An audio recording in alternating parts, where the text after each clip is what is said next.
குழந்தைங்களுக்கு பிடிச்ச மாதிரி பெரியவங்களுக்கு பிடிச்ச மாதிரி சீக்கிரம் செய்கிற மாதிரி பருப்பு சாப்பாடு எப்படி செய்யணும்னு நம்ம பார்க்க போகிறோம்.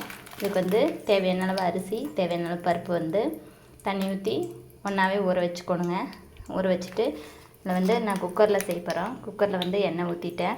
பெருங்காயத்தூள் சேர்த்துக்கிறேன். இதில் வந்து கொஞ்சம் சீரகம், கடுகு சேர்த்துக்கோங்க, கருவேப்பிலை சேர்த்துக்கோங்க, கொத்தமல்லி தழை சேர்த்துக்கோங்க. நான் எனக்கு பிடிச்ச மாதிரி சேர்த்துக்கிறேன். இதெல்லாம் வந்து சேர்க்கணும். சேர்த்துட்டு சின்ன வெங்காயம் வேணுங்கிறவங்க சின்ன வெங்காயம் சேர்த்துக்கோங்க, பெரிய வெங்காயம் வேணுங்கிறவங்க பெரிய வெங்காயம் சேர்த்துக்கோங்க. எல்லாத்தையும் நல்லா பொரிய விடுங்க. பொரிய விட்டு செய்யும்போது உங்களுக்கு டேஸ்ட்டு நல்லாயிருக்கும்.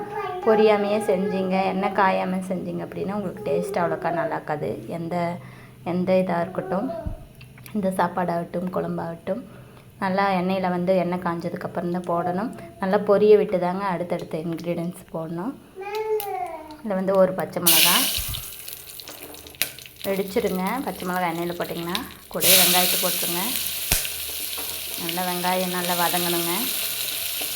உங்களுக்கு தேவையான அளவு வெங்காயம் 4 வெங்காயம் 3 வெங்காயம், பெரிய வெங்காயம் இல்லை அப்படின்னா சின்ன வெங்காயம் சேர்த்திங்க அப்படின்னா பருப்பு சாப்பாடுக்கு அவ்வளோ டேஸ்ட்டாக இருக்குங்க. பருப்பு சாப்பாடு சாப்பிட்ருப்பாங்க, ஒருத்தருக்கு செய்ய தெரியாது. அதனால் எப்படி செய்யறதுன்னு தெரியாதவங்க பார்த்து தெரிஞ்சுக்கோங்க. சப்ஸ்கிரைப் பண்ணுங்கள், மறக்காமல் லைக் பண்ணுங்கள். நான் போடுற வீடியோ உங்களுக்கு ஒன்று வரணும் அப்படின்னா மறக்காமல் சப்ஸ்கிரைப் பண்ணுங்கள். தெரியாத விஷயங்களை வந்து இந்த வீடியோ மூலமாக தெரிஞ்சுக்கோங்க. ரொம்ப சிம்பிள் தான், யூஸ்ஃபுல்லான வீடியோ தான் நான் போடுறேன். இன்ட்ரெஸ்ட் இருக்கிறவங்க சப்ஸ்கிரைப் பண்ணுங்கள், லைக் பண்ணுங்கள், ஷேர் பண்ணுங்கள். நல்லா வதக்கிக்கோங்க. ஒரு பச்சை மிளகா, இதில் வந்து நம்ம வந்து வெறும் சாம்பார் பொடி மட்டும்தான் சேர்த்துக்க போகிறோம், வேறு எந்த தூளும் சேர்த்து போகிறதில்ல.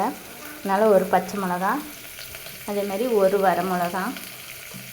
வெங்காயம் நல்லா வதங்க விடுங்க.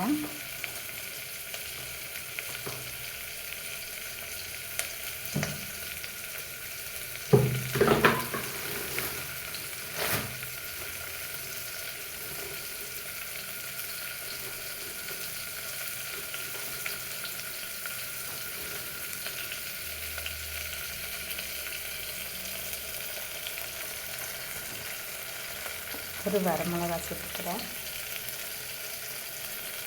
சேர்த்து நல்லா வதக்கிக்கோங்க.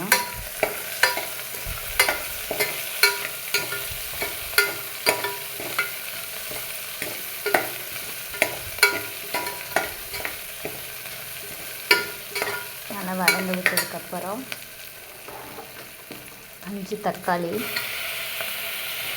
தக்காளி அதிகமாக சேர்த்துனீங்கன்னா பருப்பு சாப்பாடு தெரியாதுங்க, தக்காளி சாப்பாடு ஆயிரும். அதனால் தக்காளி 5 4 அந்த மாதிரி சேர்த்துக்கோங்க, அதிகமாக சேர்த்துக்க வேண்டாம்.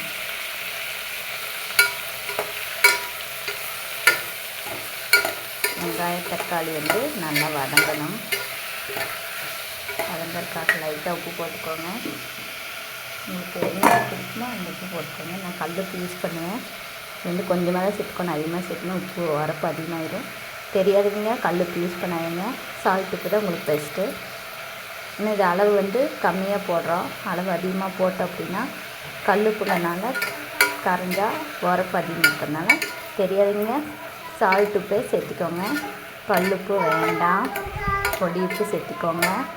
வெங்காய தக்காளி, ஒரு வரமிளகா, ஒரு பச்சை மிளகா, சீரகம், பெருங்காயத்தூள் சேர்த்துக்கிறேன். இதில் வந்து கடுகு, சீரகம், கருவேப்பிலை, கொத்தமல்லி தழை இதெல்லாமே சேர்த்துக்கலாம். நான் வந்து எனக்கு பிடிச்ச மாதிரி நான் வெறும் சீரகமும் பெருங்காயத்தூள் சேர்த்துக்கிறேன். இதில் வந்து பேசிக்காக எண்ணெய் ஊற்றி கடுகு, சீரகம், அப்புறம் வந்து பெருங்காயத்தூள், கருவேப்பிலை, கொத்தமல்லி தழை, 4 பெரிய வெங்காயம், அப்படி இல்லைன்னா தேவையான அளவு சின்ன வெங்காயம், 4 தக்காளி, பெரிய தக்காளி, ஒரு பச்சை மிளகா, ஒரு வரமிளகா சேர்த்து நல்லா வதக்கிக்கோங்க. நல்லா வதங்கினதுக்கப்புறம் சாம்பார் தூள் சேர்த்துக்க போகிறோம். நல்லா வதங்கட்டும்.